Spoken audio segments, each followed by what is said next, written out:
On se situe sur la plage du Magouéro, là sur Plouhinec, une plage du Grand Site de France. Et depuis maintenant quelques semaines, on se retrouve avec pas mal de macaremoines échoués morts. Et c'est valable sur tout le littoral breton et même français sur la façade atlantique. Ils sont morts avec toutes les tempêtes successives qu'on a pu avoir et on les retrouve sur nos plages du Grand Site. Alors on retrouve aussi quelques individus qui sont vivants et des promeneurs peuvent les retrouver et les acheminer vers les centres de soins pour les sauver, notamment celui de Piaf à Languidic.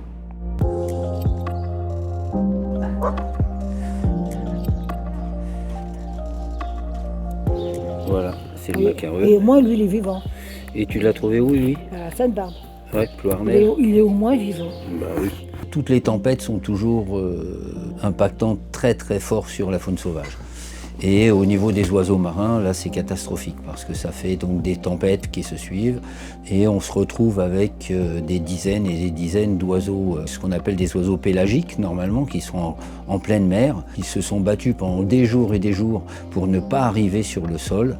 Et quand ils arrivent sur le sable, ils sont complètement épuisés. 350 grammes normalement, lui il en fait 245. C'est assez phénoménal, hein. C'est catastrophique. Voilà. 34,7. Température logique qu'il devrait avoir, c'est 40-41. Et là, je vais aller le mettre sous la lampe chauffante et lui laisser tranquille pendant une bonne demi-heure avant de lui préparer, lui, une réhydratation. Là, on a 3 macareux qui sont assez faibles, c'est pour ça qu'ils sont sous lampe chauffante. Ils sont soupés par sonde, ce qui permet d'avoir quelque chose de très énergétique, très facilement digeste et chaud. En même temps, pour eux, ça va être bien.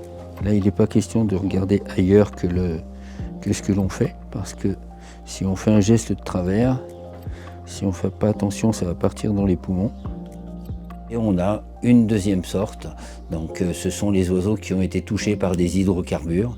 Des vieux bateaux comme l'Erika qui a été coulé en 2000 continuent à fuir.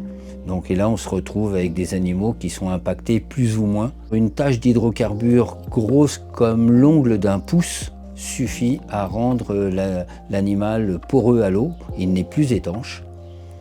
La température de l'animal est 40-41 degrés.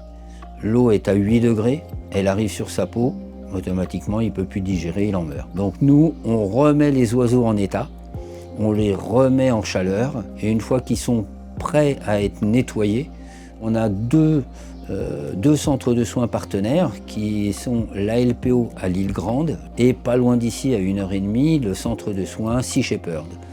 Et eux finissent entre guillemets le travail. Donc il faut les relâcher, même s'il y a encore des coups de vent.